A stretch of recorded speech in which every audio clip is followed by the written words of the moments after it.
Dr. Wood, author of the book Miracles in Minutes. And the title of this video is What is Love? How do we know what it is and what it's not? I'm going to cover a little bit of the distinction of what it's not. I'm going to use a little bit of terminology. So in the Bible, I don't know it. Hopefully I know some of it. But it's read at most weddings. Love is patient. Love is kind. Love keeps no record of wrongs. I'm going to stop at that part of the verse. So this video is more about scorecards. And what's a scorecard? That's where someone says people aren't doing love. What they're doing is a transaction. And there's only two core emotional states. There is fear and there's love. So in other words, there's scarcity. They're not enough. You're not enough. It's not enough. And this is the way they see the world. No matter what you do, it's not enough. And they're always keeping track, keeping score on you. And it's not fun. I had a conversation with one of my daughters.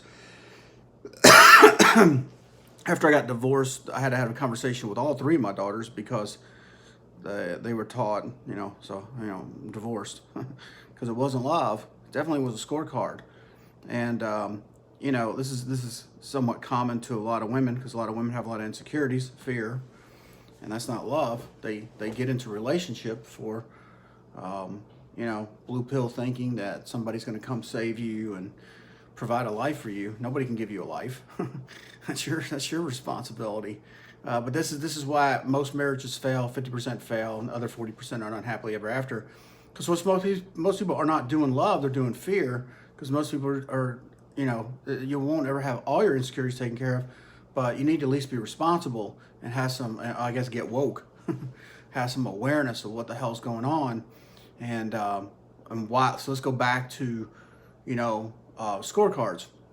So my youngest daughter was, I'm not gonna, she's just saying that one of her friends one time did some nice things for her, and then all of a sudden she put out the scorecard because she wanted to do something else, and now she pulls out the card. Well, I did this for you, and my mom did that for you, and blah blah blah blah blah.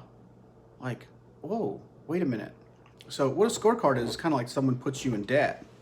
In other words, I did something for you, now you owe me. Well, what's the problem with that, Dr. Wood? Isn't reciprocity? Yeah, but I should choose my reciprocity. So it's not a shotgun wedding over here. I don't owe you anything. And in the world that we live in today with entitlement, with modern feminism, that, women are victims, that's a bad place to be. I hope you like depression, because the definition of victim is nothing good happens to you. Also, you tend to be an emotional blackmailer. Because it talks about in here that, psychopaths and sociopaths and narcissists, their favorite role is the victim. Because then they're entitled to free stuff for nothing. That's called thief. You don't have to do any work. You don't have to be responsible for yourself. Now people owe you. And so see, people who are, now there's narcissistic personality disorders, traits of narcissism. We all have traits of narcissism. So what I'm trying to do is educate people on these videos of like, look, everybody wants peace, love, joy, and happiness in their life, but why is it not happening? A lot of times how someone's being, and sometimes people are just foolish. They don't know any better because they hadn't even role models, or they're young and they need to grow up, you need to mature some. The thing is, there's some people who are 25, 30, 40, 50 years old and they still haven't figured this shit out. And it's because they don't know any better. So that's why I do these videos. Like, if you're not taught, if you don't know better, how can you do better? And you can understand why it doesn't work out. So this is part of why, to observe this phenomenon, let you see how it plays out, and look at why it doesn't work out and why because it causes resentment. People hate you because everyone's a human being, hopefully, and I have a yes and I have a no. So if someone pulls a scorecard, I did this for you, now, scorecard, you owe me. Can you say no to this person? What are they using? Emotional blackmail, fear, obligation, guilt, and shame. Susan Jeffers that wrote this book. Okay, so you're now feel like you have to. So that's the language of scorecard keepers, and they're doing it from a position of fear. So it's a guarantee, security, that they're guaranteed that you'll love them back. They're guaranteed that they're going to get friendship back. Guaranteed they're going to get favors back from you, because there's always a because. And here's how human beings justify it. I did this for you, so now you owe me. I owe you. Did they do it because they just wanted to do it? No, there was a hook in the bait. And that's called an agenda.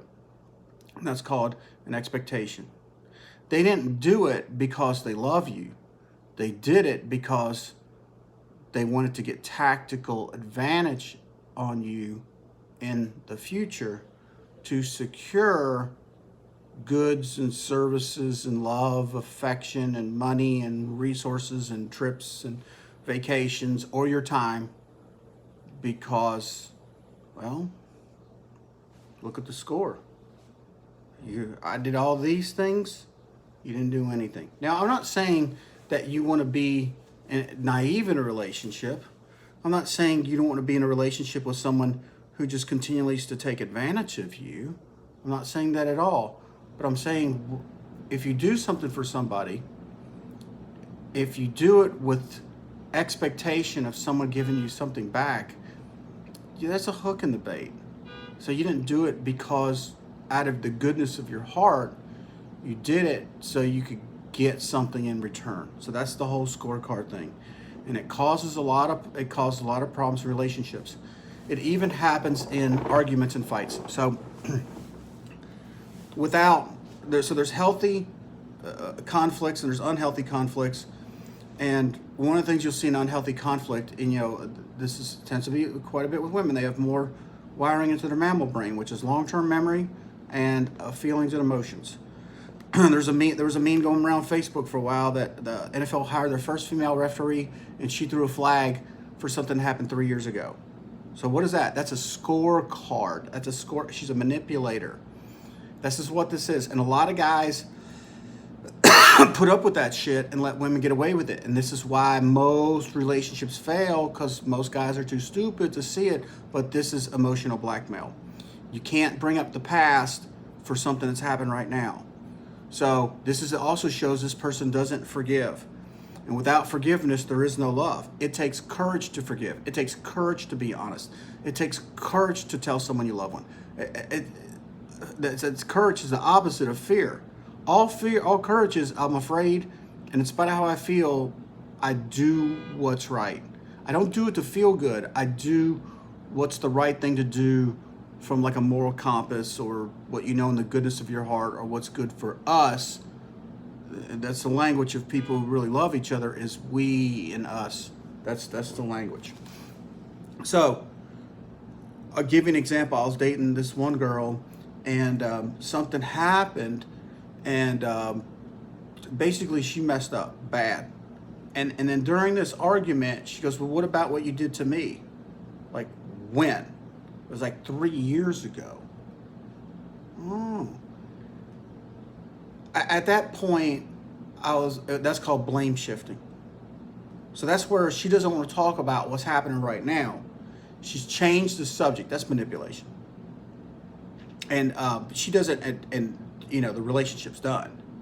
You know what I mean? And it's done because of her. Because the truth is, no matter whether she's with me or somebody else, this is how she deals with her problems. She's got a lot of problems. I was trying to help her out with some of that stuff because she wasn't ever taught how to be functional in relationships. So I gave her some grace about all that stuff, but I don't have any grace for people who are not willing to try. There's no way you're going to keep skirting the issue and not be responsible for your behavior or her behavior. And so she's trying to use past wrongs. She's kept the scorecard on me and bring it up now to give her a free pass where she gets out of trouble. That's all bullshit. The other thing is, when people keep score, this is perfectionism is what you're looking at. People are perfectionists.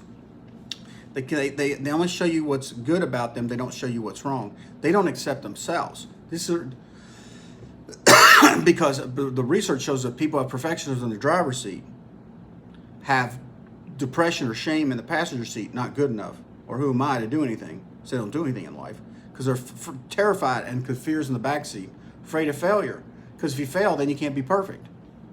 See how it is? They can't accept that they're a sinner. They can't accept they make mistakes. So then they can't learn.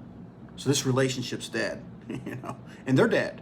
You know what I mean? That like all their relationships are going to fail because anytime all human beings make mistakes.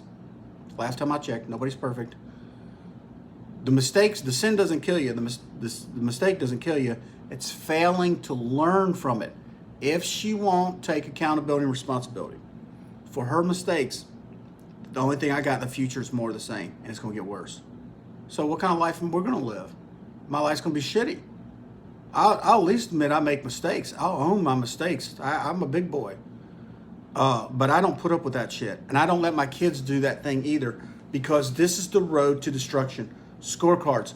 Love is patient, love is kind, love keeps no record of wrongs or rights.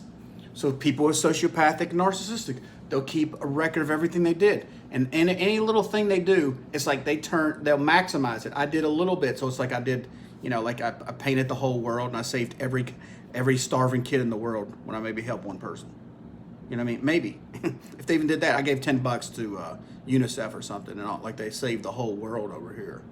I mean, they give themselves extra credit because that's how they try to make themselves feel good. They don't ever see life as it is and is not.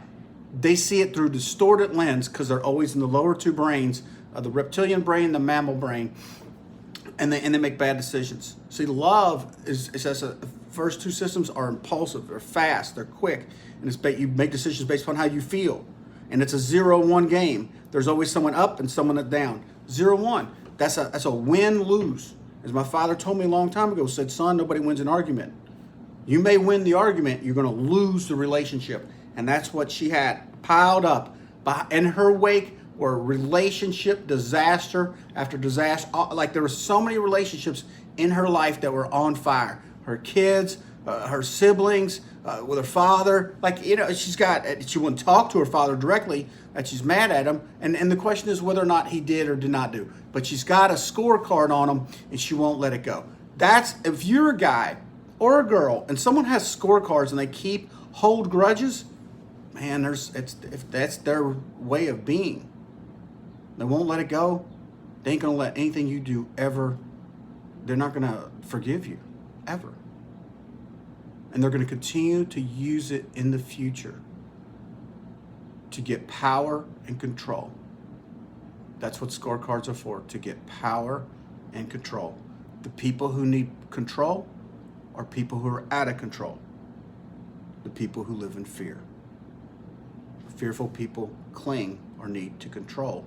And they want to control the outside world, and they don't take responsibility to get control of their inside world, their thoughts, their feelings, their actions, their behaviors, and they just make the same mistake over and over and over again. And the way they get their needs met in life, scorecard. And if you're foolish enough to stay with it, this is an abusive relationship. It's not going to work. In the end, it's going to fail. Everybody's going to be left with resentment. It's Dr. Wood. I hope this video helped you.